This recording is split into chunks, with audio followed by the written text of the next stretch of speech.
मैं उसके लिए सुलभ हूं। सुलभ माने बिल्कुल सहजता से प्राप्त हो जाता हूं। जो मेरा अनन्य चिंतन करता है, नित्य निरंतर चिंतन करता है, बस यही जीवन का लक्ष्य रहा है। गुरु कृपा से बच्चापन में ही गुरुदेव भगवान की बलिहारी यही बात डाल दी थी कि बच्चा निरंतर भजन करने से जो झांकी आती प्रभु, वो में शब्द याद है, झांकी आती, तब जानना चाहिए भजन, एक क्षण भी भजन न छूटे। ये संस्कार अगर कहीं भगवान की कृपा से और मार्ग का गुरुदेव उपदेश करते तो एकदम कोरा स्वभाव था वही पड़ता, और भगवान ने जहां जैसे पहुंचाना होता है वैसे ही, जैसे सन्यास मार्ग में भी थे तो हमारी निराकार में रति नहीं थी, गंगाधर भगवान शिव के रूप में आसक्ति थी। अब हमें पता चला कि क्यों नहीं होने दी निराकार में, क्योंकि रूप में ही लाना था उनको कृपा करके, इसलिए निराकार में आसक्ति नहीं होने दी।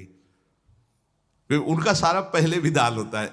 गुरुदेव भगवान ने ये पिताश्री से कहा, पिताजी आए और कहा कि ये लड़का बाबा बनना चाहता है स्वामी जी। वो आते जाते थे घर में, तो सैमशी में उस समय स्वामी जी विराजमान, तो उनका पाणे छोड़ जाओ, एक हफ्ता बाद ये घर भाग जाएगा, या फिर हम एक हफ्ता बाद मंत्र दे देंगे, तब जान लेना कि ये साधु बनी ही जाएगा। बोले स्वामी जी जैसी आपकी इच्छा, छोड़ के गए। एक हफ्ते जो है गुरुदेव भगवान ईंट ढोवाना, झाड़ू लगवाना, बड़े कार्य करवाना, और जैसे पेड़ा आदि आते सबको बांटते, हमें एक भी पेड़ा नहीं देते।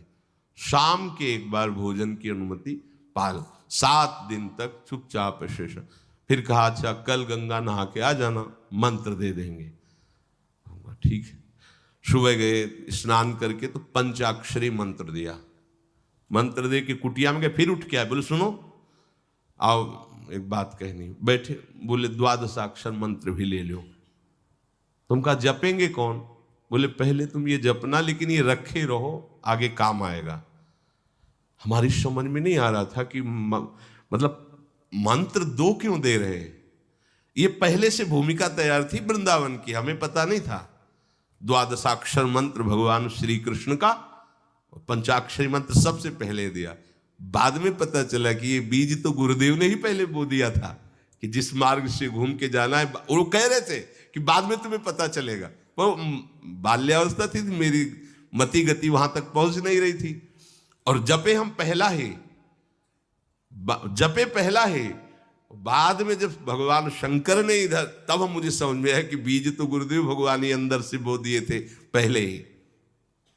ये कृपा गुरुदेव भगवान की हुई कि चित्त में बैठाल दिया कि निरंतर चिंतन करना यही संन्यास है, यही साधना है, यही भगवत प्राप्ति का स्वरूप है। गुरु कृपा से पूरे जीवन भर एक बात रहे कि हम कभी 1 सेकंड के लिए अपने आराध्य देव को ना भूले। पूरे जीवन भर इसकी चेष्टा गुरु कृपा से करते। अन्य सब बात थी साधन की, पर बात उसमें प्रधान ये थी कि भूले ना। जैसे हम गायत्री मंत्र भी जप रहे हैं नैष्ठिक ब्रह्मचर्य में, तो गुरु के द्वारा दिया हुआ पंचाक्षर मंत्र लिखा हुआ है, बार बार उसे देख रहे हैं, या अंदर से देख रहे हैं, गायत्री मंत्र चल रहा है। बड़ी कृपा रही है, मन को भागने के अवसर नहीं मिले। अनन्य चेता सततम, इसलिए हम आपको फिर कह रहे हैं, बहुत जल्दी लाभ लेना है तो इसको डबल पटरी में फंसाओ। यह जो एक मन बहुत ठोर कर कह कर उसने सच उपायो, बहुत जगह नहीं लगता है कि एक प्रभु में लगाओ फिर संसार में, प्रभु में ही 2 जगह लगा दो।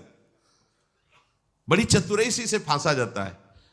यदि मंत्र से भाग रहा हो और तुम्हें कहीं रूप का अभ्यास हो भगवत कृपा से, तो रूप में फंसाओ, चरणों से लेकर के मुकुट तक, मुकुट से लेकर चरणों तक इसको फंसाओ। पर यह कठिन बात है, रूप आना कोई साधारण बात थोड़ी। तो डबल नाम में फंसाओ। जैसे कल कहा था कि शरणागत मंत्र चल रहा, राधा लिखे है, राधा बार बार, और शरणागत मंत्र जा कहा जाएगा। तो जब गायत्री जी जब करते थे अनुष्ठान पुरस्चरण का, तो सामने पंचाक्षरी मंत्र लिखा हुआ है और गायत्री मंत्र चल रहा है। अगर हम जरा सा भी चूकेंगे तो या तो मंत्र छूटेगा और या तो वो दृश्य छूटेगा। बिल्कुल मन को कोई जगह नहीं रखते थे, कोई जगह नहीं रखते। अनन्य चेता, ये बहुत बड़ी सिद्धि, बहुत बड़ा लाभ है कि अन्य कुछ स्मरण ना आवे। इसका अभ्यास आप कर लीजिए, फिर नशा तो ये चढ़ा देगा। ऐसा नशा चढ़ता है, ऐसा लगता है जैसे खोपड़ी घूम रही हो और उसके साथ मंत्र घूम रहा हो। ये ऐसे करो तो पका जैसा दर्द होने लगता है, एक एक नस नाड़ी मंत्राकार। न भोजन की इच्छा है, न किसी के देखने की इच्छा है, इच्छा रहित केवल मंत्र चल रहा है। तदाकार वृत्ति, मंत्राकार वृत्ति।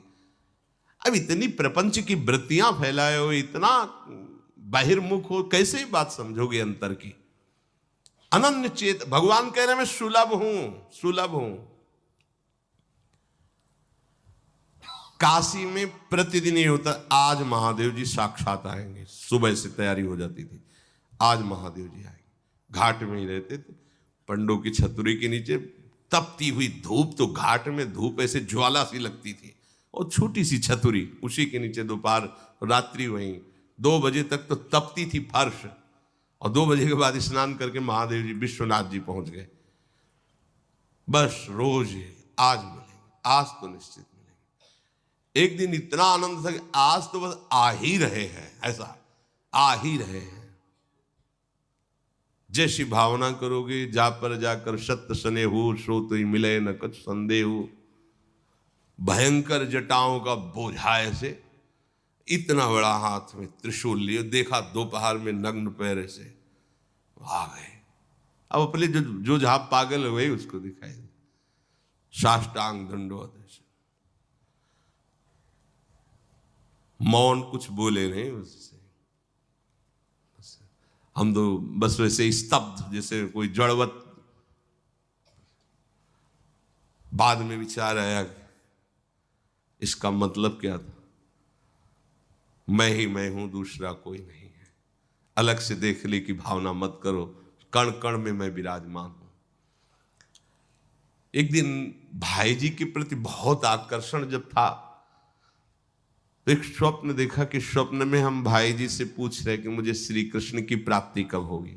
इसके बाद की बात, भाई जी ने ऐसे चश्मा करके ऐसे देखा, राधा बाबा बगल में बैठे, और कहा जब श्री कृष्ण बन जाओगे तब श्री कृष्ण की प्राप्ति होगी। जगने पर, बहुत विचार करने पर फिर यह कि श्री कृष्ण बन जाओगे, भाई जी का तात्पर्य क्या था। तब समझ में आ कि मन कृष्णाकार, बुद्धि कृष्णाकार, चित्त कृष्णाकार, अहम कृष्णाकार, तब कृष्ण साक्षात्कार हो गया। नित्य युक्तस्य योगिनः तस्याहं सुलभा पार्थ नित्य युक्तस्य योगिनः। नित्य युक्त हो गया, जिसका चित्त प्रभु को छोड़कर किसी भी भोग भूमि में, किसी भी ऐश्वर्य में, किसी भी सिद्धि में। जैसे किसी को लगता है कि ये चमत्कार दिखाना, कोई भी चमत्कार दिखाना बहुत कठिन बात है। अगर भगवत दर्शन का लक्ष्य ना हो, भगवत प्राप्ति का लक्ष्य ना हो, तो कोई भी चमत्कार ऐसे करने में है कोई बहुत बड़ी बात मत समझ।